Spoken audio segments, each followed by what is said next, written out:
Simon, comme d'habitude, comme à la maison, c'est jamais assez long. Qu'est-ce que je viens de dire là? C'est une connotation vachement sexuelle. Street Diamond, 19h, 22h sur Radio RGB avec Mac Parot et la team Street Diamond. Je demande plus de temps parce que les débats sont toujours bons. Told her bend over, hit that shit doggy. Called her a cab, then I told that bitch to call me. Danny Brown, bitch. Tell me what you need. I got some Adderall and fire ass weed. Yo, l'émission s'appelle Street Diamond, c'est tous les samedis de 19h à 22h sur Radio RGB. C'est une belle journée, n'est-ce pas? On est le 12 janvier. Comment va ma team Street Diamond qui est dans le building? What's up, Kelly? Bah, super bien. Ouais, ça va et toi? Ça va, ta semaine s'est bien passée? Ouais, elle est enfin finie. À ce qui paraît, vous avez eu beaucoup de taf. On va pas dire le nom de ton entreprise. Exactement. En tant que community manager, exactement. Mais à ce qui paraît, dans les réseaux, là, t'avais des milliers de personnes à qui tu devais t'adresser. Il y avait matière à. Comment tu vas, mademoiselle Alexis? Ça faisait un moment qu'on t'avait pas vu dans le building, mais on recevait tes mix. Ça a swingé, on est là, comme tu dis, hein, toujours en musique et puis en physique pour changer. Et voilà, ça fait plaisir. Cindy aussi est dans le building. Cindy, what up? Ah ok, on t'entend pas parce que le bouton n'est pas appuyé sur le micro. Vous allez bien. Et ben voilà, Cindy va bien, il y a aussi Kenny qui est dans le building. Kenny, j'espère que tu vas bien aussi. Oui, ça va, merci, bonsoir tout le monde. Merci, au revoir. Donc voilà, l'émission s'appelle Street Diamond, c'est tous les samedis de 19h à 22h sur Radio RGB. Déjà depuis 10 ans, n'est-ce pas? Le temps passe et on rajeunit, n'est-ce pas? Aujourd'hui, on vous l'a dit, hein, comme d'habitude, on a une invitée de qualité. Et notre invitée s'appelle Babette de Rosière. Bonsoir. Comment vas-tu, Babette? En pleine forme, ça va. On samedi. Se vouvoie, on se tutoie. Oh, on se tutoie, on est entre nous, on n'y a pas de protocole. C'est nous-mêmes, et ben ça fait super plaisir. Ah, c'est nous-mêmes, c'est un thème qui est trop rabâché. On dit qu'on est entre nous. On est entre nous, voilà. On va le dire comme ça. On fait l'interview en français ou en créole, Babette? Les deux, je suis bilingue, moi. Voilà. Je suis français créole. Bilingue. Et ben voilà, vous savez tout, hein, notre invité. Mais d'abord créole et puis français, ça vient après, hein, parce que créole, c'est la langue natale. Voilà, la langue natale. On privilégie. C'est important. Donc voilà, donc on fait un mix créole, français. Ils comprendront de toute façon. Jean Ouvelet. Donc je vous rappelle qu'aujourd'hui, hein, notre invité, bien sûr, c'est Babette. On a pas mal de choses à échanger, bien sûr, avec Babette de Rosière. Chef Babette, hein, n'est-ce pas, hein? Attention, hein. On a pas mal de trucs à se dire, n'est-ce pas? Il y a le salon de la gastronomie des Outre-mer et de la francophonie qui va commencer la 4e édition, hein, du 1er au 3 février. Donc il va falloir vous connecter, prendre vos places. Donc n'hésitez pas, allez-y, appuyez. Et il y a pas mal de choses. Ce soir aussi, on va recevoir le chef Yuri. Donc Yuri aussi qui va nous faire découvrir sa petite entreprise qui a toute une grande, n'est-ce pas, Oti Colibri. Donc il a repris une boulangerie. Et il en a fait une boulangerie où il mélange, n'est-ce pas, la tradition, les traditions françaises et les traditions aussi créoles où il mélange les saveurs. Est-ce qu'il a fait Zachary? Je ne sais pas connaître ça. Si, on connaît Zachary, c'est bien sucré, c'est très très bon. Non, Zachary pas sucré. Zachary pas carré. Voilà, Zachary c'est carré. Il pas sucré. Il pas sucré. Son pain, il a crié Zachary. Ah, le Zachary comme ça, oui, ok, d'accord, c'est comme le dictionnaire. Vous voyez les jeunes, ils perdent de leur C'est comme le dictionnaire. Voilà, dictionnaire, c'est pareil. Ouais, bah voilà, on se raccorde, il n'y a que des solutions. Est-ce que c'est une bonne ton? Bonne ton aussi, c'est important. Je sais pas s'il a des bonnes tons, ça. Je suis pas sûr. Hein. Il doit avoir des baguettes tradition. Alors, ça me rappelle une blague. J'étais à Paris avec une personne qui venait d'arriver et qui rentre dans une sérieux, hein, qui rentre dans une boulangerie et demande un banneton. Alors la dame regarde. Pardon, madame, un banneton, s'il vous plaît. Alors, la dame ne sait pas ce que c'est. Et la dame dit, mais il n'y a pas de bâton. Mais puisque je les vois, là, les bâtons. Ouais. Du coup, ils ne sont pas bilingues. Hein. Là, comme quoi, être bilingue, c'est vraiment quelque chose. Ah bah oui. Et comme d'habitude, vous savez qu'on introduit nos invités, n'est-ce pas, hein? On a la chance d'avoir une invitée qui a fait pas mal de choses. Et ce que va faire Kelly. Oh là, mon Dieu. Sur le fil. Beaucoup de travail, hein, beaucoup de travail. Hein. Ça a été dur à synthétiser parce que vous avez un parcours de vie... Bah oui. J'espère que ça servira d'exemple aux jeunes que vous êtes. On verra bien. Quand je dis à Cindy, il faut venir à 10h, elle fait la grimace. Alors là, que je ne peux pas venir. Et que je ne serai pas à l'heure. Bah oui, je sais que t'es à l'heure, mais enfin 10h du matin, c'est trop tôt pour toi. Alors là. Donc, Elisabeth Hildebert de Rosière, plus connue sous le nom de Babette de Rosière, est une véritable personnalité médiatique. À la fois chef cuisinier, auteur, animatrice télé et conseillère régionale, vous avez à cœur de promouvoir la gastronomie ultramarine et francophone. C'est un véritable parcours atypique qui vous a permis de rebondir sans cesse et ce avec ténacité. Ah bah oui, tu peux le dire. Tu peux le dire. Vous avez quitté votre Guadeloupe natale pour poursuivre vos études à Paris et préparer une licence d'histoire-géographie que vous avez obtenue. Après avoir passé un concours à l'ORTF, donc Office de Radio-Diffusion Télévision Française. C'est l'ancêtre de France Télévisions. De France Télévisions. Voilà, pour les jeunes qui nous écoutent. Il faut les éduquer. Un télégramme vous informe de votre réussite. Vous devenez script des émissions des époux Maritier et Gilbert Carpentier, speakerine et assistante de production sur les 10 années qui ont suivi. Mais suite au démantèlement de l'ORTF, vous changez d'orientation et vous vous consacrez sérieusement à votre passion qui est la cuisine. Bah oui, mais ce que tu as oublié, quand j'étais étudiante, je faisais la cuisine pour moi parce qu'il n'y avait pas d'autre choix. Avec un petit réchaud. Ouais, voilà, ouais. Et c'est là que ça m'a donné envie de faire ce métier. Tu vois, tu as loupé quelque chose. Mais en fait, il y a tellement d'informations que ça serait venu après. Mais c'était important avec ce petit réchaud dans sa petite chambre où ses collègues venaient, ses amis venaient et tout. Elle faisait des trucs formidables. Merci. Donc, une nouvelle aventure commence. Vous avez ouvert votre premier restaurant Hibiscus dans le 9e à Paris. Oui, donc pas très loin 22 des rue Folies Guichet. Bergères. Voilà, c'est ce que j'allais dire, pas loin des Folies Bergères. Voilà. L'année suivante, vous voilà à la direction de la plage des Palmiers à Saint-Tropez pour 2 saisons. Que j'ai créé, le nom de Palmier. Vous retournez ensuite en Guadeloupe pour ouvrir successivement 4 restaurants, dont le Jardin des Gourmets au Gosier et le Clos d'Arbeau à Basse-Terre. Vous revenez ensuite à Paris pour ouvrir la Villa Créole près d'Opéra. Et il y a bien sûr le dernier restaurant en date, la Case de Babette, connu et reconnu de tous. Parallèlement, vous continuez vos apparitions au petit écran et vous présentez votre première émission de cuisine avec François Robot. Quand c'est bon, il n'y a pas meilleur. Puis, on vous voit également intervenir dans les programmes populaires tels que Télématin, Matin Bonheur, Coucou c'est nous, La cuisine des mousquetaires, Bon appétit bien sûr, Les petits secrets de Babette, et c'est à ça, vous oui. aussi. Votre Et cuisine... les petits plats de Babette. Oui. Les petits secrets, les petits plats. Ah, et les bons plans de Babette. Tu vois, tu te manques... Mais il y a tellement de choses pour synthétiser. Je fais que l'intro. Le reste, c'est lui. Il y a écrit etc. Le reste, c'est moi. Votre cuisine... T'as écrit etc. Votre cuisine est reconnue dans le monde. Vous avez pu organiser avec succès des réceptions de prestige au Maroc, aussi à Monaco, en Espagne, en Guadeloupe, au Brésil. Qui était couronné à l'ONU avec tous les chefs d'État. J'y arrive. Ah, tu as vu la cuisine. Été personnellement invité par le président de l'Assemblée générale de l'ONU, Sam Kutesa, je pense qu'on prononce comme ça. Et Ben Ki-moon. Pour égaler 300 personnes, dont 193 chefs d'État du monde entier, et ce à New York, sur le thème du patrimoine gastronomique des 5 continents. Voilà, avec comme thème Dame Nature. Avec le thème avec de ça, Dame Babette, Nature. débrouille-toi. Vous avez également une reconnaissance qui se traduit par différentes distinctions, notamment grâce à vos livres. Je ne les ai pas toutes citées, j'annonce d'avance. Il y a la médaille d'argent du tourisme, le Gourmand Awards. Vous avez également été élu personnalité publique populaire en 2010, ce qui vous a valu un timbre à votre effigie. Et c'est tout ça, mais alors franchement, je suis décortiquée ici. Rhabillez-moi. Et en 2012, vous avez été élu 2e chef préféré des Français. Des années avant ça, elle était 3e, après 2e, après ouais, bref, elle est tout le temps, tu vois, elle est tout le temps là, quoi. Femme de caractère. Ah Vous bon? refusez la Légion d'honneur en 2013. Ah ben ça, on m'achète pas avec une rosette, hein, c'est sûr. Vous estimez que votre dossier, enfin un projet qui vous tenait à cœur a été en manque de considération par le ministre des Outre-mer de l'époque. Non, la ministre dans des petites industries Pinel.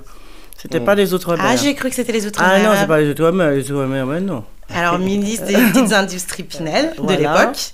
Ce qui, je pense, vous encourage peut-être petit à petit à vous lancer aussi dans une carrière politique par la suite. Ben, j'y étais déjà, c'est que les gens ne savaient pas. Ah. Je suis cachotière. Ah. Maintenant, c'est au grand jour, on le sait. Ce projet aujourd'hui voit sa 4e édition sous le nom du Salon de la gastronomie des Outre-mer.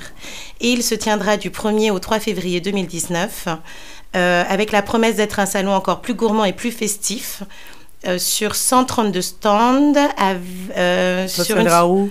sur une superficie de 6000 mètres carrés au Parc des Expositions, à Porte de Versailles. Voilà. Une belle façon de valoriser la qualité, la diversité des saveurs de ces régions trop souvent oubliées. Exactement. Et de mettre en avant la richesse du patrimoine, de la culture et du tourisme. Un vrai festival de découverte qui s'adresse à un public régional, national, mais aussi international. C'est donc un menu complet qui s'annonce ce soir en votre présence.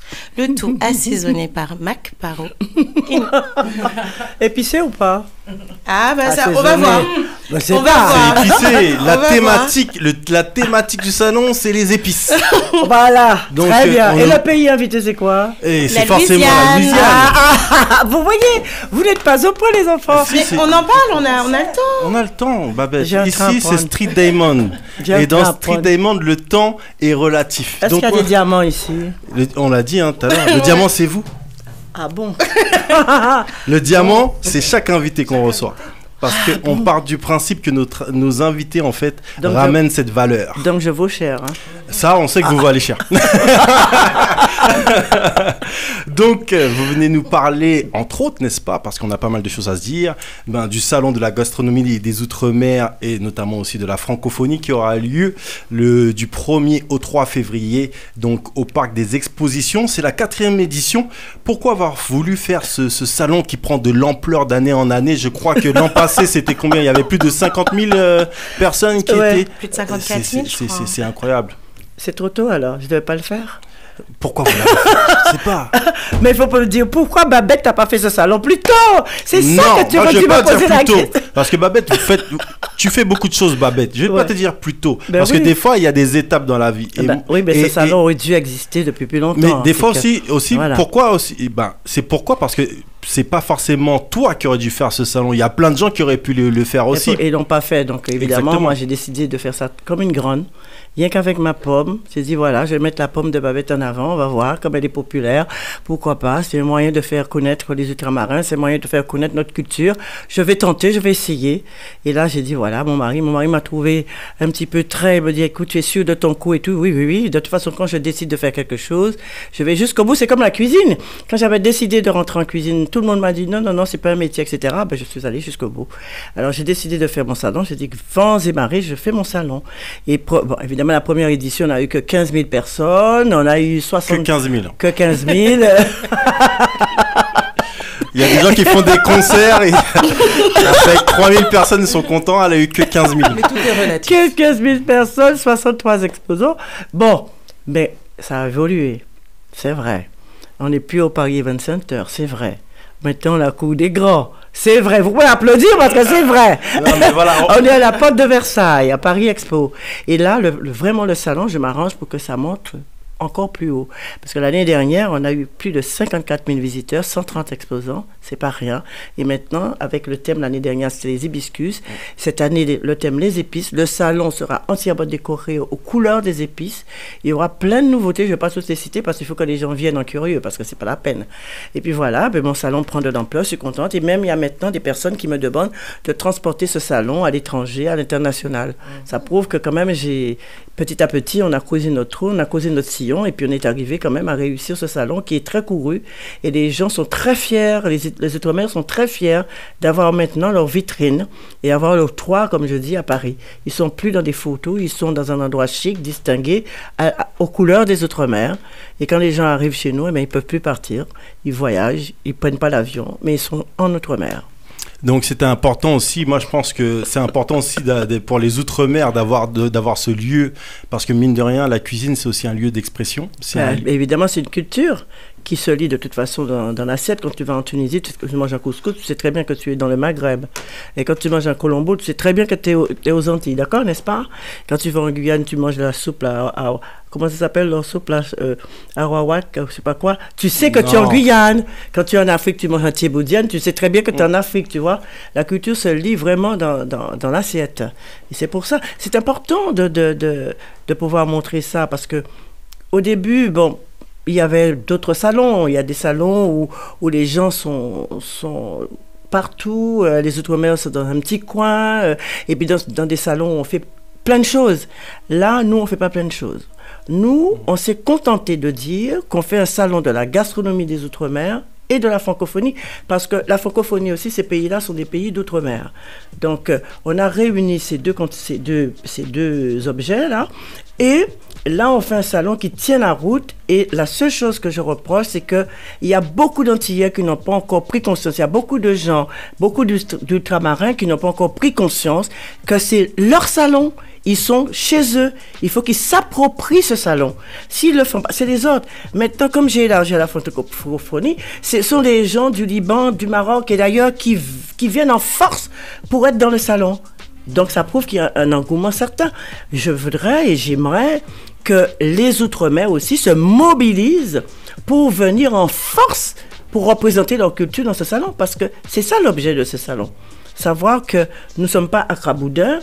Parce que quand on parle des Antilles, c'est Accra Boudin, oui, ça pique. Non, on a autre chose. Il y a tellement de produits chez nous, il y a tellement de choses que l'on peut fabriquer de nos mains, tellement de choses à faire pour mettre en valeur ces produits. C'est l'occasion justement de venir dans un salon dédié pour montrer que enfin, on n'est pas cacaboudin, on a du talent. Voilà, c'est qu'on s'habite à l'aïe. On aime ça. Il y a un truc qui est super important. Il y a plein de choses dans ce salon. Il y a beaucoup, je trouve, d'innovations et de choses intéressantes. Et quand on a reçu le dossier de presse, on a vu que c'était conséquent. Je trouve que la Louisiane, c'est un clin d'œil assez exceptionnel. C'est un clin d'œil qu'on fait rarement. Et c'est un clin d'œil qui est exceptionnel parce que la Louisiane, c'est un carrefour. Et dans ce carrefour, il y a la communauté créole, il y a la francophonie aussi qui se rencontre. Donc la Guyane a entièrement sa place dans le salon. La Louisiane, excusez-moi. Voilà, mais c'est marrant, j'étais en Louisiane, j'avais rendez-vous avec le maire qui est une femme, Latoya Cantrell, et ça, il y avait eu un article entre-temps qui était sorti en disant que Babette serait chez le maire à New Orleans. J'arrive, je vois un jeune, et il vient me voir, je suis martiniquais, ah bon? Et bien, je savais que vous allez venir ici, donc je suis venu vous voir. J'ai dit, comment tu sais que je venais à la mer? Mais je le sais, Babette, avec les réseaux, on apprend tout. Et c'est là qu'il est venu me voir. Donc, on a parlé un peu de son statut en Louisiane. Eh bien, il est comme aux Antilles, il n'est pas dépaysé. Et la Louisiane, c'est 200 ans. L'année dernière, ça fait 200 ans que la Lumière a perdu, évidemment, son étiquette de français. Mais il n'empêche que quand on va en Louisiane, c'est créole. La cuisine est créole. J'ai même rencontré des gens qui parlent créole. On n'est pas dépaysés. Et les maisons, ce sont des maisons créoles. Donc, c'est normal. L'année dernière, j'avais mis la Polynésie parce qu'on connaissait... évidemment, on parle de Tahiti, on parle de plein de choses, mais qui connaît vraiment Tahiti et tout ça? L'année dernière, on a fait un focus sur la Polynésie. Ben, cette année, tout naturellement, je fais un focus sur la Louisiane pour permettre aux gens de savoir qu'il y a une vraie cuisine en Louisiane. La cuisine cajun, qui est une cuisine qui ressemble énormément à notre cuisine créole, et qui a une culture aussi qui ressemble énormément à notre culture. Il faut envoyer Soukeré, tout partout, dans les streets de musique et tout ça, tous les bars et tout, mais c'est vachement bien. Et ils ont un carnaval aussi. Ah ben ils ont populaire. Tout. Alors là, le carnaval, tout est bloqué. C'est comme aux Antilles. Hein. Ouais. Tout est bloqué. Alors là, ils ne vivent que ça, le carnaval. D'ailleurs, on s'est proposé avec mon mari d'aller là-bas justement en période de carnaval pour nous voir ça. Je pense que ce serait très intéressant. Donc c'est très curieux de venir justement au salon pour découvrir un petit peu la culture de la Louisiane qui était française. Et cette culture créole de là-bas aussi, je trouve que c'est super intéressant. Oui, c'est génial, mais bien sûr. Et c'est là aussi parce que des fois, on a tendance à se limiter l'esprit, ou on peut se limiter l'esprit. Du coup, là, c'est carrément une ouverture d'esprit que permet ce salon dans tous les sens. Et justement, cette ouverture d'esprit, eh ben, elle va très loin parce que je sais que au début de votre carrière, on vous empêchait d'utiliser les épices. Voilà, oui, c'est vrai. Pas d'épices, pas de produits exotiques. J'ai parlé de quoi alors? Ils ont oublié, mais c'est vrai, des gens, ils se font un film. Ils ont oublié simplement que les ultramarins, les outre-mer, ce sont des régions de France. Et on a oublié ça. Ça prouve que nous sommes complètement à part. Si on me dit de ne pas faire des épices, de ne pas parler de mes produits créoles, ça veut dire qu'on n'a pas considéré comme étant né dans une région de France. C'est si vrai qu'on pensait au départ qu'il y a quelqu'un qui m'a dit que je faisais une cuisine ethnique. Rendez-vous compte, c'est vraiment être un culte complètement. Un culte. La Guadeloupe, c'est en cuisine. Alors, c'est qu'on dit à présent, l'Alsace, sont en cuisine ethnique. Il y a dit qu'en Bretagne, c'est en cuisine ethnique aussi, tu vois. Heureusement qu'on a dépassé ce cliché. Heureusement, on commence à nous connaître grâce aux élections. C'est ça. C'est ça. Chaque élection. En tout grâce cas, on aux nous connaît élections, bien. tout le monde qui a proposé pour aller en Guadeloupe, Martinique, Guyane, ils collectent tout partout, ils ont accepté de mettre flancs, ils ont rimé, tout bien. Ah, ils ont chemise de... Oh là là, ils ont très guadeloupéens, même mieux que nous. Parce que c'est des élections. C'est ça. Les élections, c'est ça. Ils ont courir à gauche, courir à droite, parce que comprenez bien, achetez-nous pour nous payer. Moi, on a dit ces ça aux Outre-Marins, fais attention à eux. Ils ont pensé pour des couillons, il faut attention à eux. Ils ont des autres, un qui pour les élections, il faut arrêter avec ça. Ça fait un monde qui arrive, ils ont rimé musique et tout ça. Il faut arrêter ça, là. Est-ce que le vice-président n'a pas parti en Alsace, il a rimé, coupé, il a mis musique? Pas du tout. Pourquoi nous, on a pris cette coutume? Je comprends pas. Pourquoi? Ils arrivent, ces musiques, mais recevez dignement les gens, et puis après, pas bailler trop d'importance. C'est trop d'importance qu'on donne à ces gens-là. Ils viennent, pour eux, dans leur tête, ils viennent sous les cocotiers, ils viennent dans les bananiers. Il faut arrêter, quoi. En plus, vous faut arrêter. En plus, toi, Babette, qui au quotidien, maintenant, tu es conseillère régionale depuis quelques temps déjà. Ouais, quelques années. Et maintenant, tu vois aussi l'envers du décor. T'inquiète pas, on ne peut pas me couillonner. D'ailleurs, si je me suis engagé en politique, c'est volontaire, c'est un choix. Et puis, j'attends rien de la politique, sauf que je suis là pour défendre aussi certaines choses. Donc, évidemment, tout le monde sait que la Babette, elle ne se gêne pas pour dire les choses. Donc, voilà. C'est peut-être bien, c'est peut-être pas bien, mais aussi comme ça. Donc, voilà. Quel est le monde le plus violent? Le monde de la politique ou le monde de la télévision, Babette? Alors, il fallait que je réfléchisse. Il faut savoir que le monde de la télévision, c'est sournois. À la télévision, tout le monde s'aime, tout le monde s'adore. Mais quand on peut te faire un croche-patte, on te le fait. C'est si vrai. Regarde, prends le cas de Drucker. Drucker, il était là le dimanche après-midi. Eh bien, il y en a un qui lui a fait croche-patte, a pris sa place. Tu vois, sans se gêner. Mais maintenant, Drucker est revenu à sa place, Dieu merci. Voilà, la télévision te passe, voilà, t'es joli, t'es mignon, prends tes pots, etc. Mais il faut t'attendre que si tu as un projet, il faut t'asseoir dessus. Il ne faut pas trop, voilà, parce qu'on risque vite d'aller protéger à ta place. Ça m'est arrivé. Il y a une dame, Monique Cara, qui a simplement pris, elle était dans la merde le plus totale. Je lui offre un sujet sur le plateau, avec le diffuseur, avec les sous pour faire le pilote. Elle a fini en I2, elle a été protégée, mon truc comme c'était à elle. Mais c'est comme ça, c'est comme ça qu'a passé. Mon image différent, tu vois. C'est important. Ben voilà, parce que comprendre, il n'y a pas ni tableau noir encore. Tout tableau vert à présent. Ouais. Et pour moi, on prend un tableau, mais on prend un tableau. Voilà, ben là, c'est depuis que je ne suis pas un tableau. Donc, il faut savoir se défendre. Alors, la politique, c'est encore une autre cuisine. C'est ça. C'est une cuisine qui est à la fois épicée, ça dépend de l'acteur, ça dépend de la personne qui met en bouche les paroles. Hein. Ça peut être une cuisine très épicée, comme ça peut être une cuisine très sournoise. C'est une cuisine sournoise pour ceux qui, comme la ministre de l'Outre-mer, par exemple, qui attendent des promotions, carriéristes, etc. Donc, on n'ose pas trop parler. Quand il pleut, on rentre le parapluie, on se cache. Tu vois, et quand il fait beau, ça y est, on est là. Non. On a besoin des vrais ministres qui se jettent, qui se retroussent les manches et qui travaillent pour nous. On n'a pas encore trouvé ça, à part M. Gégaud. Depuis, il n'y en a pas eu. D'ailleurs, voilà. Yves Gégaud s'était retroussé les manches en 2009. Absolument. Et d'ailleurs, il a fait, lors de son livre, il y a les bonnes pages de son livre ont bien sûr tourné sur Internet par rapport à la réaction du patronat à l'époque, absolument. etc. Et justement, vous, maintenant, quelle était votre position en 2009? Parce qu'on sait que vous défendez les Outre-mer et on a l'impression que maintenant, en 2019, c'est l'anniversaire de ces grèves qui ont eu lieu en Guadeloupe. Le seul qui était valable, c'était Gégo. Et d'ailleurs, j'ai défendu Gégo. Pourtant, j'aime beaucoup Sarko. Quand Gégo, parce que Gégo, on attendait qu'il soit reconduit. Quand Gégo, on a appris que Gégo était viré, moi, je me suis déplacée, je suis allée au ministère de l'Outre-mer pour défendre Gégo. Il y avait toute la presse, j'ai défendu Gégo devant toute la presse. C'était la première fois que nous avions un ministre de l'Outre-mer valable. Après ça, on n'a eu que des bras cassés. Jusqu'ici, c'est que des bras cassés. C'est des gens qui sont là, le titre, c'est valorisant le titre, mais moi, si un jour j'ai un titre, eh bien, je vais ajouter le boulot avec. Donc, il y a le titre, mais il n'y a rien qui se passe. Il n'y a rien qui se passe. Par exemple, dernièrement, en Guyane, il y avait un truc. Là, tu étais toute frêle, elle est arrivée, elle est en haut d'un balcon, elle commence à parler. Ou qu'elle est, voit ses mounas sur le terrain, ou qu'elle parle éveillé, il y a pas qu'à manger. Si en balcon, elles vont, on saute de haut-parleur. Attends, foutez-nous la paix, on n'a pas besoin de ça. Tu vois? Maintenant, il y en a une, là, elle s'en fout complètement des Outre-mer, elle ne sait même pas de quoi on parle. François, on l'a fermé, on n'a pas entendu. Ça n'intéressait pas. Il paraîtrait même que c'est elle qui a cautionné ça, alors il faut savoir. Non, on a besoin de vrais ministres pour nous, parce qu'on a, nous, les Outre-mer, nous sommes des vrais sujets. Et moi, je défends les Outre-mer comme bec et ongle. Alors, on peut me tuer, c'est trop, me battre, c'est pas assez.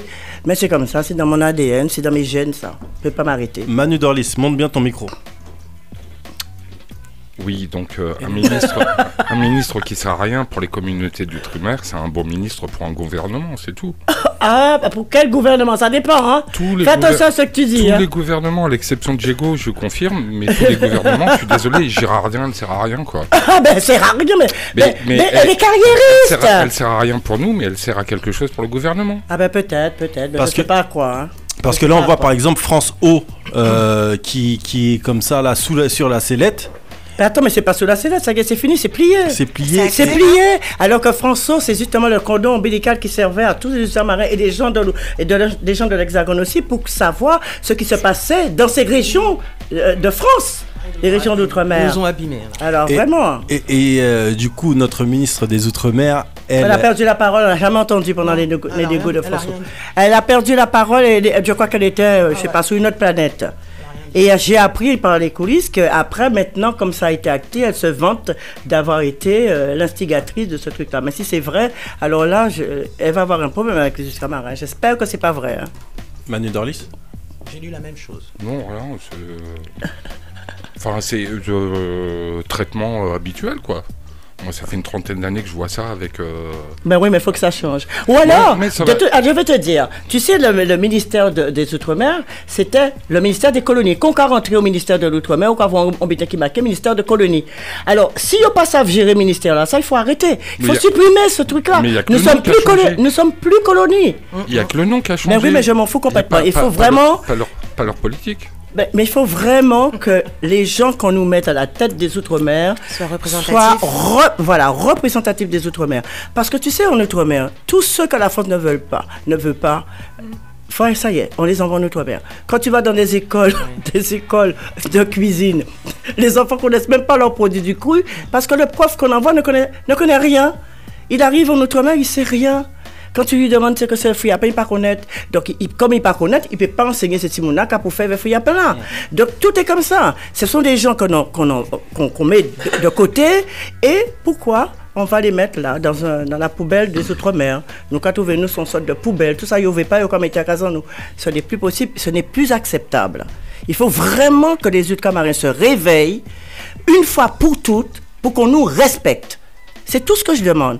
Qu'on nous considère comme des bons Français, qu'on ne nous considère pas comme des mises de côté, comme des petits parents pauvres. Je suis désolé, nous ne sommes pas les petits parents pauvres. Parce que grâce à nous, il y a les océans. La France est deuxième dans le domaine maritime. C'est grâce à nous. Oui. Alors il faut arrêter. Des gens qui disent oui, ça coûte cher, ça coûte cher quoi? La France est très fière d'avoir ses outre-mer. Alors il faut arrêter avec ça parce que nous n'avons pas dernier roue de carrosse là.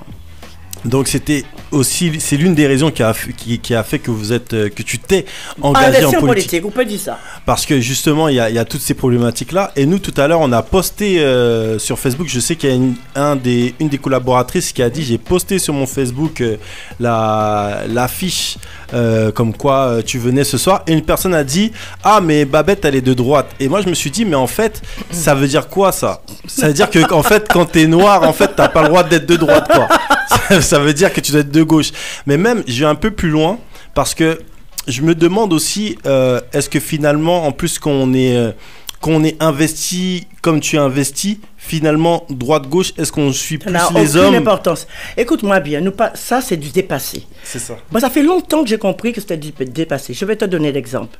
Quand Valérie Pécresse était ministre, j'ai fait sa campagne. J'ai fait sa campagne dans le 20e arrondissement, où il y a Mme Paul-Langevin, justement. Et puis, il y avait un jeune qui était sur la liste de Valérie que je soutenais. Évidemment, ça a été violent.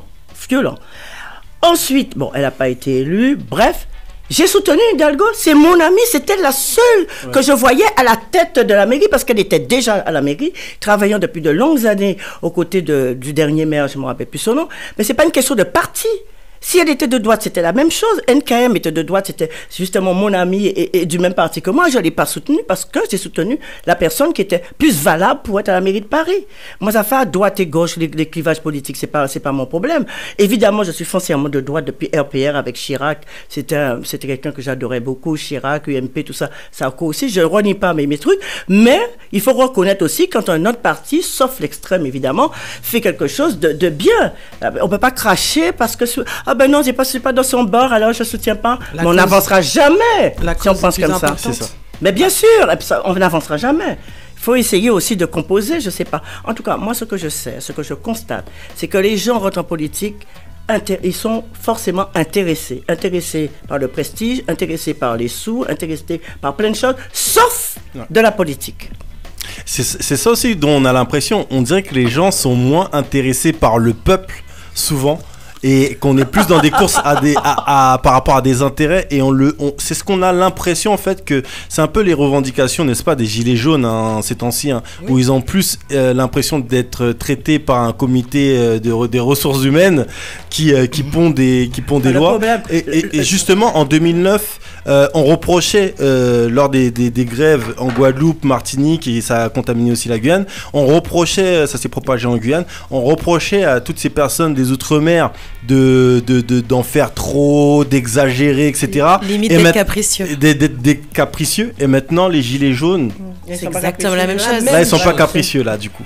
En tout cas, ceux qui revendiquent, c'est la réalité de la vie, de maintenant, de ce que nous subissons. Le pouvoir d'achat, avoir des sous pour faire les fins de mois, pour élever des enfants. Tout le monde est gilet jaune à ce niveau-là. Pas Nyon qui peut dire, ben moi, je ne sais pas. Tout le monde est gilet jaune. Babette est gilet jaune. Voilà. C'est tout. Mais le problème, c'est que nous avons un gouvernement complètement comme les trois sages de Berlin. Il n'y a pas qu'à attendre, il n'y a pas qu'à parler, il n'y a pas à faire rien. C'est ça qui crée le malaise. Il suffit de réunir les gens, de dialoguer avec eux, de trouver des solutions. Ils demandent des solutions. Au départ, ils demandaient très peu de choses. On a laissé envenimer ce truc-là. Maintenant, tant pis, ça y est, c'est rentré dans un système où maintenant les gens demandent de plus en plus et tout le monde revendique. Tout a été dépoussiéré.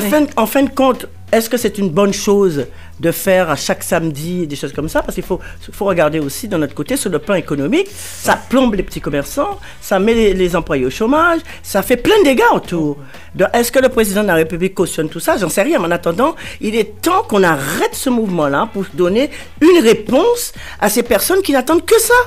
Ils attendent une réponse, ils attendent un dialogue. Alors, pourquoi ne pas les recevoir? Pourquoi ne pas les considérer? C'est ça que je ne comprends pas. Même ton propre ennemi, tu le considères, tu le reçois, tu parles avec lui, tu dialogues avec lui pour essayer de trouver une solution quand les choses ne vont pas. Pourquoi ils ne font pas la même chose? Ils sont sous ils sont sous les hauteurs. Il y a Benjamin Griveaux qui met l'huile sous le feu. Mais ça veut dire quoi, ça? La fermeté. L'autorité, ça se mérite. Hein. L'autorité, on ne l'achète pas au supermarché. Hein. Alors, ils sont en panne, je ne sais pas, en panne d'autorité, je ne sais pas. Mais il y a un malaise quelque part, j'aimerais bien savoir. Parce que ce n'est pas normal, ça. Et ça dure depuis déjà 4-5 semaines. Non, il faut arrêter ça. Et on s'est rendu compte aussi qu'il y avait des commentaires, notamment de personnalités, de journalistes politiques qui disaient que ce gouvernement a un côté vraiment, un côté amateur. Et c'est des apprentis, mais tout le monde sait que c'est des apprentis. Mais là, c'est une évidence. On n'a pas voté pour M. Macron. On a voté contre Marine Le Pen. S'il y avait quelqu'un d'autre, je pense que M. Macron ne serait pas président de la République. Mais lui, peut-être il a cru, et peut-être il croit encore, qu'on a voté, la masse a voté pour lui. Pas du tout. Il a eu une chance extraordinaire. Et qu'est-ce qui a plombé tout ça, cette période de primaire? Jamais on aurait dû faire la primaire. C'est ça qui a plombé tout. Mais il s'imagine que 18% de Français qui ont voté vraiment pour lui. Il croit que c'est tous les Français. Non, mais tu sais, quand on pense à ça, quand on est jeune, on peut avoir la grosse tête, mais il faudrait trouver un chapeau à sa tête, parce qu'il a intérêt à trouver un chapeau pour pouvoir être comme tous les citoyens et écouter les Français qui l'ont mis au pouvoir. Manu Dorlis. Non, ça n'a pas été un vote contre Le Pen, ça a été un vote contre tous les tocards de la droite, de la droite et de la gauche classique. C'est vrai. Le Pen était en face de lui. Oui, mais Le Pen est arrivé au second tour aussi. Pour ça. Mais tous les gens qui ont été sanctionnés ont été de la gauche à la droite et à l'extrême. Et c'est simplement parce que le gars ne s'était jamais présenté. C'est exactement comme Hollande et Sarkozy. C'est un vote qui a été fait contre Sarkozy pour mettre Hollande. Oui, c'est comme ça. Oui, mais tant que les Français vont faire des votes contre, il y aura toujours la merde ici. Il faut faire des votes, mais un vote, c'est pas n'importe quoi. Quand tu mets un truc dans l'urne, c'est pour élire quelqu'un. Donc tu peux pas voter contre quelqu'un. Et l'intérêt de la France, alors, dans tout ça? Et l'intérêt de la France dans tout ça? Je suis désolé. Oui, si tu continues à voter contre, eh ben la France restera toujours au même niveau. L'intérêt de la France, il est aussi dans la façon de voter.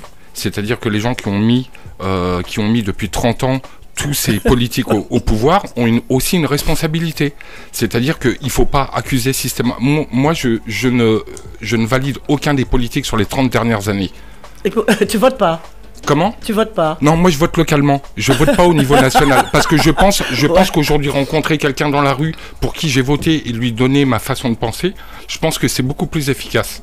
Ben, il faut parler. Et c'est à eux d'aller défendre nos idées au niveau national. Mais tu es un citoyen, il faut voter aussi pour élire le président. Moi je suis citoyen, je suis désolé, lorsqu'un maire se présente, il se présente avec une liste, je sais qui je vais élire. Lorsque je vote pour un président de la République, toi, tu sais aussi. Au dernier moment, il me met son bras dans les fesses parce que il me parce que mais je suis désolé, moi je suis désolé, retrouver quelqu'un qui a été mêlé au sang contaminé, retrouver cette personne dans un gouvernement, personne m'a dit qu'il allait être au gouvernement. Lorsque j'ai voté pour le chef de ce gouvernement, au-delà du Premier ministre, moi je veux qu'un homme politique se présente aux élections nationales en me disant telle et telle personne sera ministre. Et je valide l'équipe. Mais bien sûr, peut-être que ça peut être. Je veux également qu'on prenne en compte les votes blancs. Ah d'accord. Mais ça viendra. Mais non, ça va pas venir parce que c'est pas dans l'intérêt. C'est pas dans l'intérêt des politiques. Et en plus, il y a un truc, c'est que par rapport à la création des gouvernements, en fait, la création des gouvernements, c'est des deals. Donc c'est des deals qui se passent après. Ça, on n'y peut rien. C'est le Premier ministre et son président. On peut rien. Ça se passe après l'élection. Donc c'est vrai que par rapport à ces changements, je pense que ce serait intéressant. Oui, mais prenons le cas du gouvernement actuel. Qu'est-ce que vous en pensez? Des tocards. mais aussi le problème, Babette, c'est que on se couche comme on fait son lit. Et c'est encore aussi la responsabilité des électeurs de voter pour un mec qui n'a jamais eu un mandat. On peut pas deviner. Il a jamais eu un mandat avant. Oui, bien sûr, ça sent pas bon. Il a jamais eu un mandat avant. Il sort de la banque Rothschild. Mais ils sont comme ça, les Français. C'est Macron. Oui, mais moi je veux Domota, par exemple. Je veux Domota au ministère de l'Outre-mer. C'est tout. Parce que c'est quelqu'un qui a le nez dans le caca et qui sait comment ça. Mais oui, c'est la vérité. Oh, l'émission est formidable. Oh, je reviendrai souvent ici. Mais oui. Moi, je veux Domota a un poste, il est au centre. Oui, mais il n'a rien fait pour les Gilets jaunes. Il a rien fait pour les Gilets jaunes. On n'entend pas parler des... Qu'est-ce qu'on a fait? Moi, j'étais en Guadeloupe au moment du LKP. Qu'est-ce qu'on a fait pour Domota? Rien. Je suis d'accord avec toi. Mais pourquoi il n'a pas saisi cette histoire de Gilets jaunes pour essayer de dire deux mots? Il est silencieux. Pourquoi il est silencieux? Mais pourquoi il le ferait? Parce que aujourd'hui, 10 ans après. Réponds-moi. Oui, si. Je suis d'accord. Mais avant les Gilets jaunes, ça s'appelait le LKP. Maintenant, avant, c'est un couillon. Maintenant, Gilets jaunes.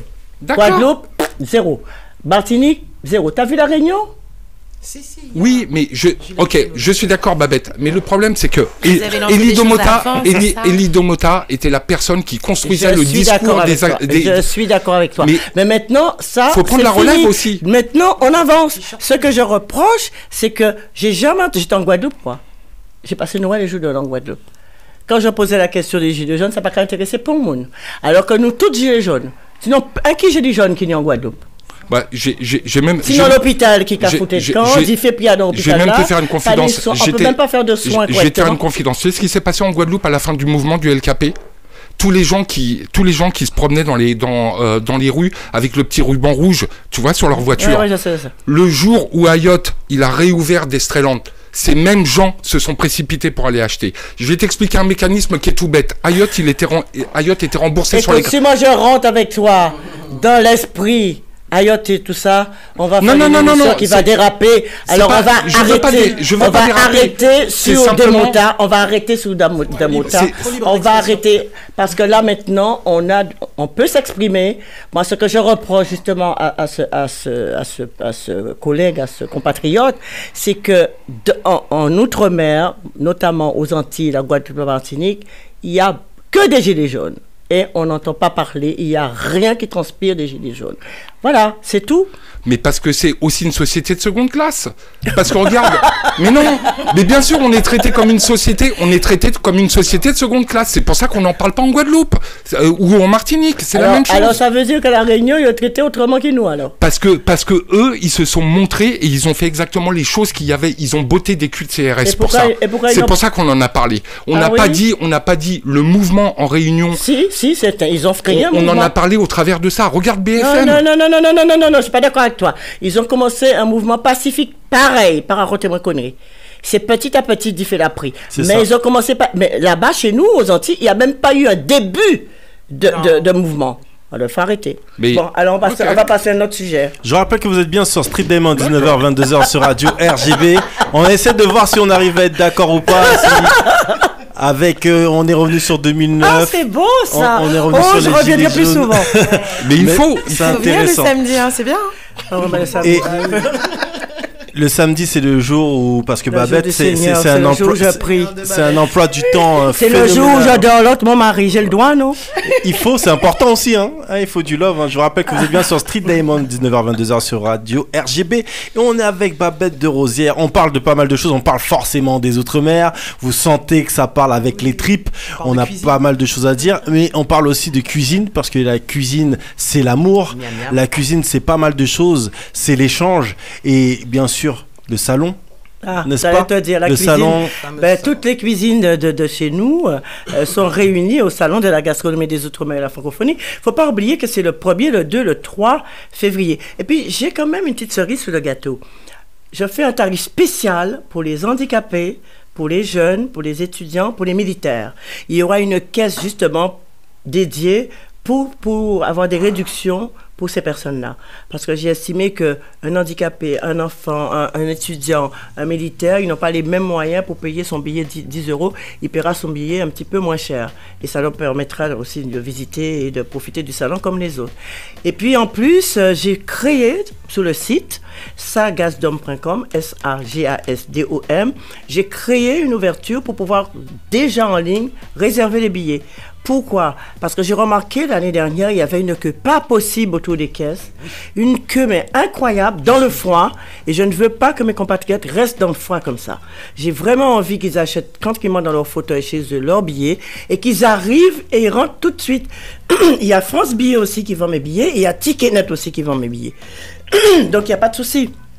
On n'a pas d'excuses pour faire la queue comme ça parce que ça me gênait de voir. Et en plus, à un moment donné, il y avait tellement de monde dans le salon, on a dû fermer les caisses. Wow. Donc, les gens ont dû attendre pour pouvoir réouverture des caisses pour acheter leurs billets. Alors, pour éviter tout ça, vous achetez vos billets en ligne et le tour est joué. C'est encore rentrer tranquille dans le salon. Les autres, pas de problème. Sur étudiants, on y a pris. Sur handicapés, on y a pris. Sur où c'est militaire, on y a pris. C'est quand même pas mal. C'est le seul salon qui fait ça. Ouais. 10 € déjà, c'est pas cher. Non, c'est pas cher. C'est pourquoi je leur fais 8 €, tu vois. Pour les jeunes, les étudiants, tu vois, qui n'ont pas beaucoup de moyens. Voilà. Et un jour, est-ce qu'il y a une nocturne ou pas? Il y a 2 nocturnes, ma chérie. Et le vendredi et le samedi. Et tout ça, ça la demande du public parce que nous avons beaucoup de choses qui se passent dans ce salon. On a les trophées, on a des concours, on a aussi une battle des gens que je choisis dans la foule et qui viennent montrer leur talent de cuisine et tout ça. Air France nous soutient, il y a des billets d'avion parce qu'ils ne travaillent pas pour rien, ils s'amusent en même temps, mais à la clé, s'ils ont le premier prix, c'est un billet d'avion. Je me rappelle qu'on pouvait manger du babette, toujours. qu'on prenait un billet Air France. Bon, j'ai pas tout le temps ce genre de billet. J'ai pas tout le temps ce genre de billet, mais. Ben oui, mais bon, moi c'est vrai, je suis le chef à bord. Là, on mange bien. En business en première, mais bon, c'est pas moi qui ai décidé, c'est Air France. C'est Air France. Mais ceux qui sont en business en première, effectivement, ils mangent le plat de Babette. Et paraît-il, il faut commander le plat de Babette parce qu'ils veulent tous manger le plat de Babette et pané en l'eau.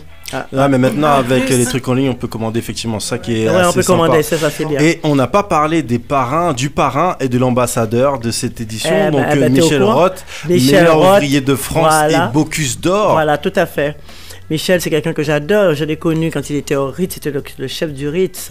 C'est un garçon charmant. Et puis, il est très ouvert à tout ce qui est outre-mer. Il adore l'outre-mer. Et c'est lui, justement, en tant que parrain, qui ira voir les jeunes des outre-mer qui seront à l'espace chef pour les concours, pour les aider, pour les conseiller.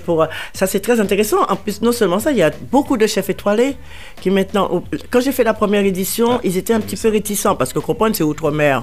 Mais maintenant, ils ont compris la dimension de la chose. Ils sont tous là. Je suis très contente d'avoir mes confrères derrière moi. C'est important. Et puis, les élèves, l'année dernière... il y avait des meilleurs ouvriers de France qui étaient le commis des élèves. Tu vois, quand un élève voit ça, ils étaient impressionnés. Mais en même temps, c'est honorable d'avoir un grand chef comme ça avec toi pour te guider quand tu... Voilà, c'est ça aussi le salon de la gastronomie des Outre-mer. Et que dire de Stéphane Layani, président directeur général de la Cemaris. Stéphane Layani, c'est quelqu'un... Il a pris la place du ministère de l'Outre-mer. C'est lui qui me soutient depuis le début. Ah ouais, carrément. Ah, carrément. Mais où est le ministère? Stéphane, il me soutient sur le plan financier et il me soutient sur les produits. Ah ben je te dis. Waouh. Voilà, Stéphane Layani a un rôle très important dans mon salon. C'est un investissement total. S'il n'y a pas Anne Hidalgo, Air France, Stéphane Layani, France Télévisions et l'aéroport de Paris, ben je ne sais pas ce que je ferais. Parce que le salon, faut pas croire, c'est nous, mon mari et moi, qui investissons. Parce que j'ai envie de faire connaître. C'était pas une obligation, parce que j'ai pris des risques aussi. Avec mes propres deniers, avec notre argent qu'on fait ce salon. On sait pas où on va. On sait pas si on va équilibrer, parce que nous sommes une association. Tout ce qu'on demande, c'est d'équilibrer nos comptes. À partir du moment qu'on équilibre, on est heureux comme tout.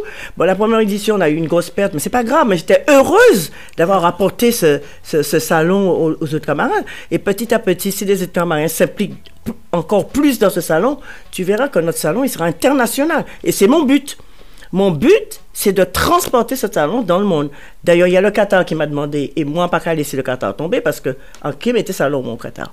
Et puis, il y a l'Angleterre. Il y a plein de gens qui veulent maintenant avoir ce salon chez eux, et je le ferai. Et le Liban, c'est un pays aussi qui est francophone, et qui est tout près de chez nous aussi. Donc, pourquoi pas? Et on sait en plus qu'en Angleterre, il y a une très forte communauté caribéenne. On sait que là-bas, on peut aller dans le marché jamaïcain, on peut manger du fruit à pain dès le matin, petit déjeuner. Exactement. C'est vraiment sublime. On n'a même pas parlé. Manu Dorley, tu voulais ajouter quelque chose? Oui, moi c'était la question de savoir, puisqu'on parlait de la compétitivité dans le monde politique et dans la télévision. Attends, je t'arrête. Maintenant, le sujet est hors sujet. Non, stop. Le salon, justement, j'y viens. Mais dans la cuisine, c'est très compétitif. Donc, comment on arrive à monter pour des gens, puisque la cuisine, c'est aussi la transmission. Ouais. Et je sais qu'il y a plein de petits salons qui se montent au travers de la France. Comment on arrive, pour expliquer un petit peu, à soulever à monter un chapiteau comme ça quel mécanisme financier et logistique? 6 000 mètres carrés, je peux te dire, c'est pas facile. C'est pas facile. Je vais te dire une chose, c'est une bonne question aussi. Quand j'ai décidé de monter ce salon, ce sont mes propres compatriotes qui ont dit « Oh, elle va se casser la gueule, elle est prétentieuse à faire un salon. » Maintenant, ils sont très contents d'avoir ce salon. Si j'avais pas été courageux, si j'avais pas un mari qui était à mes côtés pour m'aider, je n'aurais pas pu monter ce salon. Et si j'avais pas un petit peu de pognon à mettre dedans, j'aurais pas pu. Parce que quand on monte un salon, il faut louer l'espace. Tu sais ce que ça coûte pour louer 6 000 mètres carrés à la porte de Versailles? Très, très cher. T'as une petite idée? Ah ben voilà. Mais s'il y avait que ça, mais il y a l'équipe. Les assurances, il y a l'équipe. Tu as le standiste, tu as le régisseur, tu as le gardiennage avec plein de gens pour la sécurité, tu as celui qui fait le ménage, tu as tout un tas d'entreprises que tu nourris autour de toi. Et chaque entreprise a des employés. Par exemple, celui qui fait le nettoyage, il a au moins 10-15 personnes qui met dans le salon. Et c'est valable. Alors, tous ces gens-là, il faut les payer. c'est ça aussi que j'essaie d'expliquer aux gens de l'outre-mer qui viennent vers moi. Je leur dis, respectez les délais. Moi, je suis très souple. Moi, je suis quelqu'un qui comprend. Je suis quelqu'un qui fait du social dans mon salon. Parce que je ne les étrangle pas comme les autres salons. Je leur dis, donnez ce que vous pouvez, un petit peu, et puis voilà, plusieurs chèques si vous voulez, on va s'arranger, etc. Mais ce n'est pas tous les salons qui font ça. Et il faut avoir aussi un arrière solide pour pouvoir accepter tout ça. Eh bien, je peux te dire qu'au début, c'était compliqué parce que nous, on n'est pas des gens, on n'a pas l'habitude de faire des salons. Mais on s'est recyclé et maintenant, nous sommes des organisateurs de salons.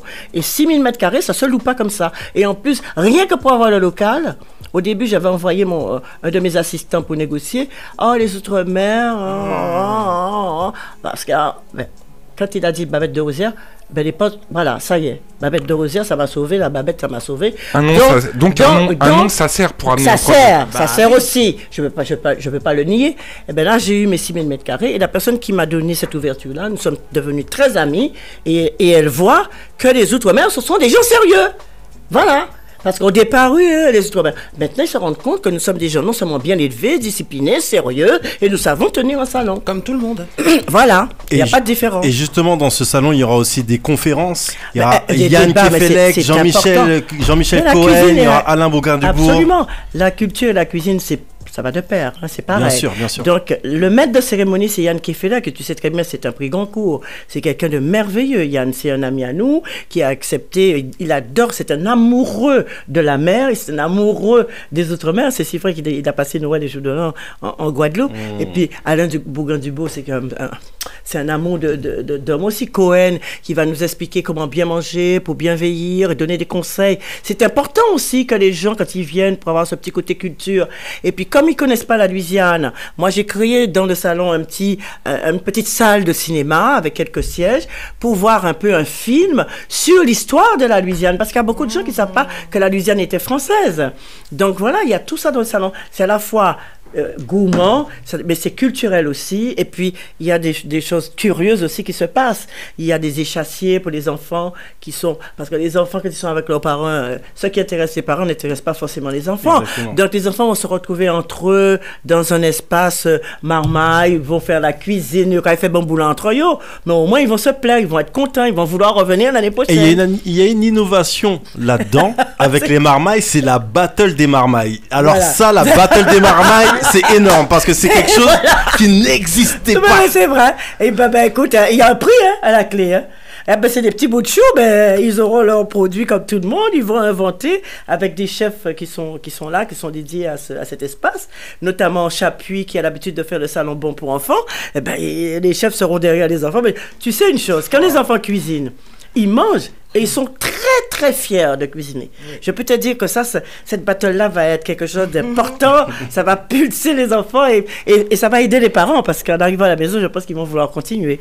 Parce que c'est ce que je trouve aussi intéressant dans ce salon, c'est que le public est vraiment mêlé. Vraiment, le public participe. Le public met les mains à la table. Il y a une mixité aussi au niveau du public. Il n'y a pas que des ultramarins, il y a des Belges, il y a des Anglais, il y a des Libanais, des Espagnols, il y a tout le monde et c'est ça qui est formidable. Et puis avant tout, c'est un salon économique. Il faut que les gens qui viennent là gagnent leurs sous, gagnent leur vie. Oui. Donc je fais tout au niveau de ma communication pour justement qu'il y ait un maximum de visiteurs pour que les gens travaillent bien et pour qu'ils aient envie de retourner ça. D'ailleurs, on est plein à 98% que par des gens qui reviennent depuis la première édition. C'est quand même fait, et d'autres se sont rajoutés, mais depuis la première édition, les gens reviennent. Ça, c'est une preuve que le salon, c'est quelque chose qui les intéresse. Moi-même, je suis venue l'année dernière, je reviendrai avec plaisir. Hein. On est reparti avec bouteilles de rhum arrangé fait dans un stand. Je suis parti avec le petit sachet de diri avec de l'autre stand. C'était très bien. Ah oui, il y a plein de choses. Et puis maintenant, ils ont pris conscience qu'ils ont des produits et qu'il faut les transformer. Le rôle d'un cuisinier, c'est de transformer ses produits. Et là, il y a tellement de choses qui se passent en ce moment en Outre-mer avec les produits, c'est incroyable. Ils ont même fait de la mousseline. Tu sais, quand tu achètes un paquet de mousseline de pommes de terre, eh bien, ils ont fait ça avec le fruit à pain. C'est extraordinaire. Tu le fais exactement comme tu fais une purée de pommes de terre, eh bien, tu fais une purée de fruits à pain. Voilà, donc ils ont travaillé leurs produits, ils s'intéressent à leurs produits maintenant. Avec une petite sauce gombo. Voilà. Et c'est pour ça que je dis, On a tout pour éviter l'obésité dans nos régions. Parce que les produits sont quasiment bio, parce qu'il n'y a pas de traitement précis. Quand tu as ton jardin derrière ta maison, ton jardin derrière ta maison, c'est toi qui fais ton jardin. Donc chacun fait son petit truc et il mange sainement. Et puis le poisson, c'est un pays autour du poisson, c'est ça. Donc on peut très bien manger équilibré, sain et ne pas grossir, plutôt que d'aller dans les fast-food, des McDonald's qui pilulent là-bas. Ça c'est un tort. Les présidents de région auraient dû mettre un frein à ça, parce que j'ai vu en Guadeloupe, il y en a au moins 4 ou 5. C'est pas normal. Et on va pas parler de la TVA au niveau des fast-food. Juste, on va pas parler de ça. KFC rendez l'argent. Burger King, KFC rendez l'argent. Justement, j'aimerais aussi parler. Si on veut bien manger, c'est simple. Hein. On peut acheter aussi les livres de Babette. Il y en a plus de 14. Le dernier, justement, c'est tout simplement Babette. Manger sans se priver et sans prendre de poids. Donc on est complètement dans la thématique. Et dans la thématique culturelle, moi, il y a un des livres que j'ai particulièrement aimé parce que moi aussi, j'aime beaucoup l'histoire. C'est quoi? Et il y a bien sûr ce livre, La cuisine d'Alexandre Dumas. Ouais. Alexandre Dumas, on a oublié que c'était un nègre comme nous. Exactement. Parce qu'Alexandre Dumas, il a beaucoup de soucis aussi. Hein. Ses livres ne sont pas enseignés dans les écoles comme Victor Hugo et les autres. Bien sûr. Il a eu vraiment un traitement à part.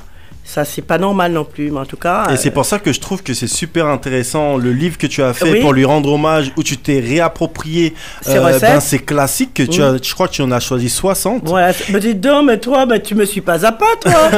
Ben oui, parce que tu sais que Alexandre Dumas, quand j'ai dit à mon éditeur que je vais faire un livre d'après les recettes d'Alexandre Dumas, il m'a dit, ah bon, mais Alexandre Dumas n'a pas écrit de cuisine, ou quoi, vrai? Et pourtant, ils font un gros bible comme ça. Un dictionnaire de cuisine. Et j'ai pris beaucoup de plaisir, évidemment. À l'époque, il n'y avait pas de feu à induction, il n'y avait pas toutes ces choses-là. Donc, il a fallu déchiffrer même les unités de mesure pour vraiment équilibrer les recettes. Mais ça m'a demandé du temps, mais j'ai réussi. Et j'ai conservé les titres des recettes d'Alexandre Dumas. Je ne l'ai pas écorché. Seulement, j'ai développé la recette autrement. J'ai essayé d'adapter la recette avec nos méthodes de cuisson de maintenant. Alors moi, ça vraiment... ça, c'est... Là, ça mérite des applaudissements. Ça mérite des applaudissements. Ça, c'est fort. Voilà. Bah écoute, c'est ma culture. C'est énorme. C'est quelque chose d'important. En plus, on en a parlé précédemment. La licence de Babette, son amour pour l'histoire. L'amour pour l'histoire ne vient pas de nulle part parce qu'en plus, l'amour pour l'histoire ouvre à la culture.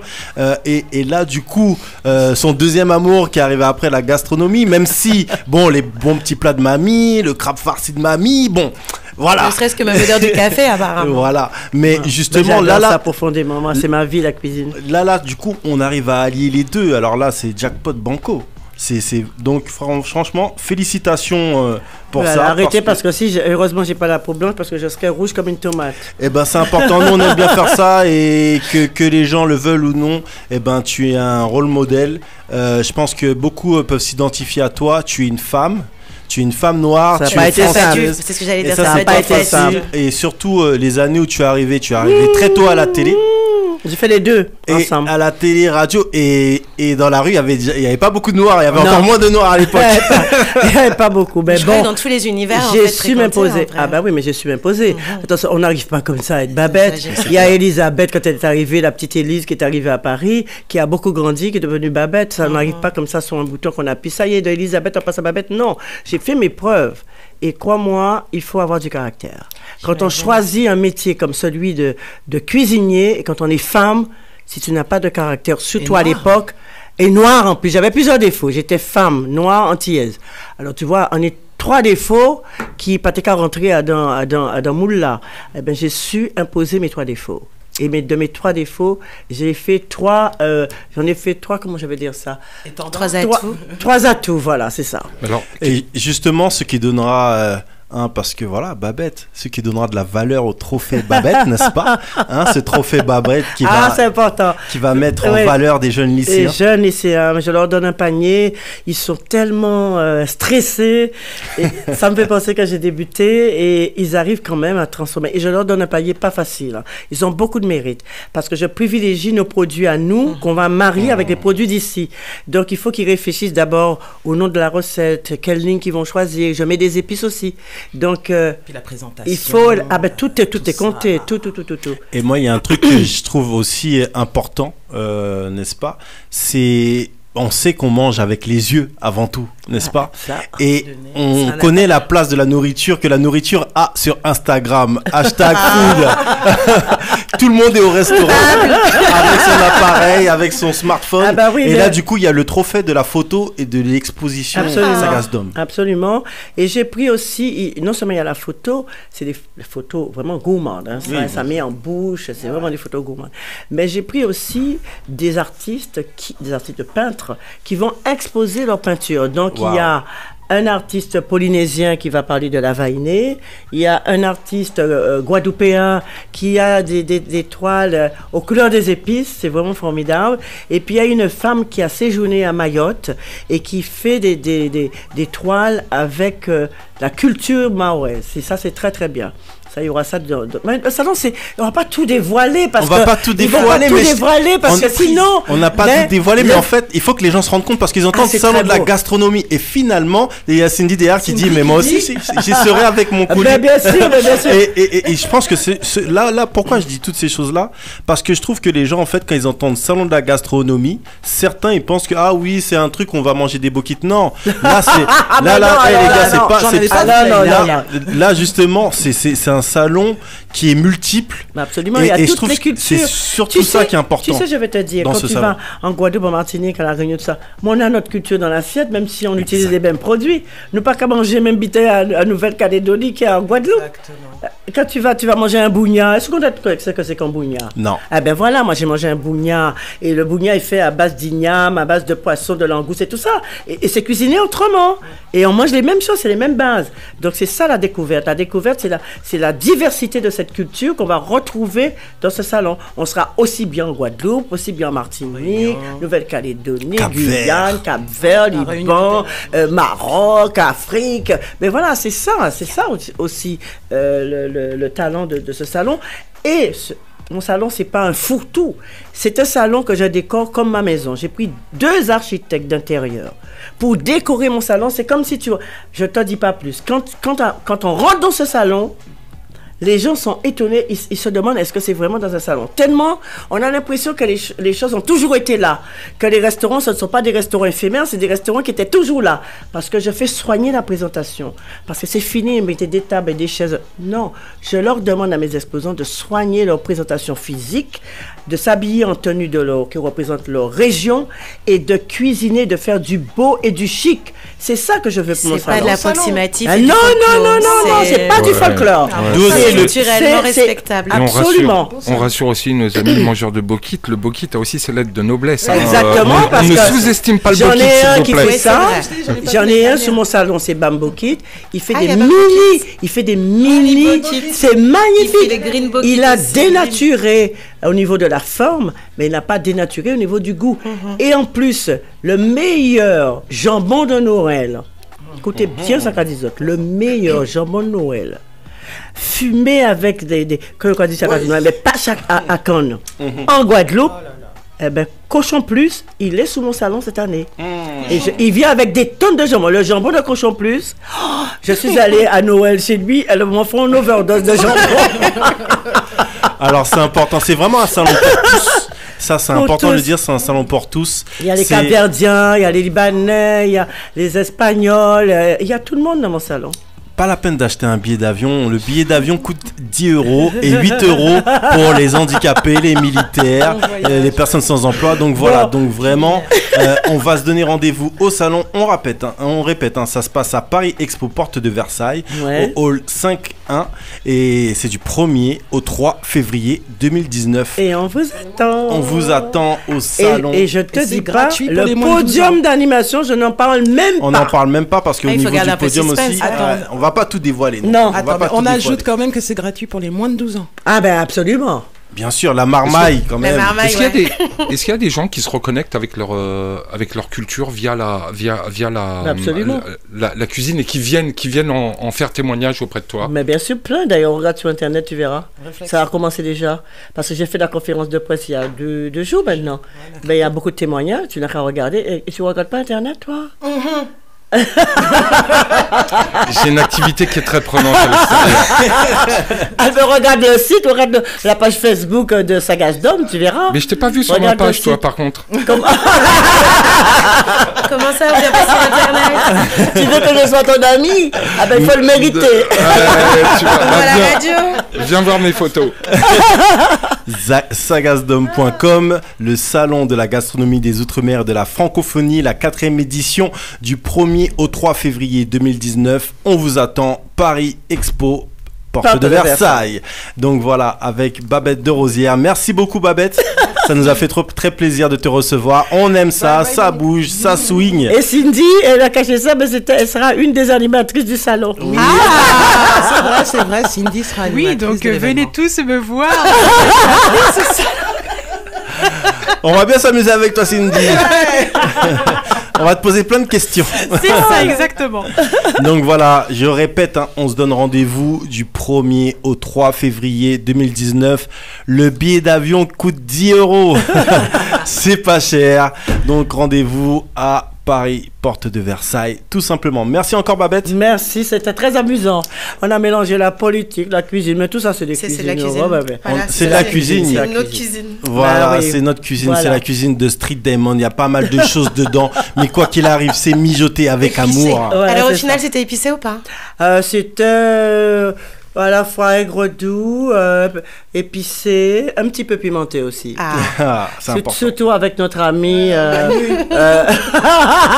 notre ami au petit béret. C'est le Dorlis. Non, mais c'est bien d'avoir du piment aussi, parce que le piment, on l'utilise avec parcimonie, mais c'est pas mal quand tu mets une petite goutte et ça te picote un petit peu. Alors c'est bien. C'est très important. Continue à mettre un petit peu de piment. L'émission s'appelle Street Diamond. C'est tous les samedis de 19h à 22h sur Radio RGB. Je vous rappelle que vous allez trouver ce podcast sur iTunes, Deezer, Spotify, etc., etc. ou sur streetdiamond.fr, n'est-ce pas? Et qu'on va continuer dans quelques instants après la rubrique Actu et Rumeurs. On va continuer bien sûr avec le chef Yuri qui arrive dans les murs et il va nous parler, n'est-ce pas, de sa boulangerie, pâtisserie qui est à Châtenay-Malabry et qui mélange les goûts, les saveurs entre l'outre-mer et la France. Et ben là, il arrive. Il est à la porte. Et on a faim. Est-ce qu'il pourrait nous ramener une galette? Ah ben moi, je pars pas d'ici si je goûte pas la galette. Donc on attend sa galette. Et pour l'instant, on enchaîne en musique tranquillement avec Ritla. Le morceau s'appelle Décoller. T'es bien sur Street Diamond, 19h-22h sur Radio RGB. Merci. Très belle émission. Merci.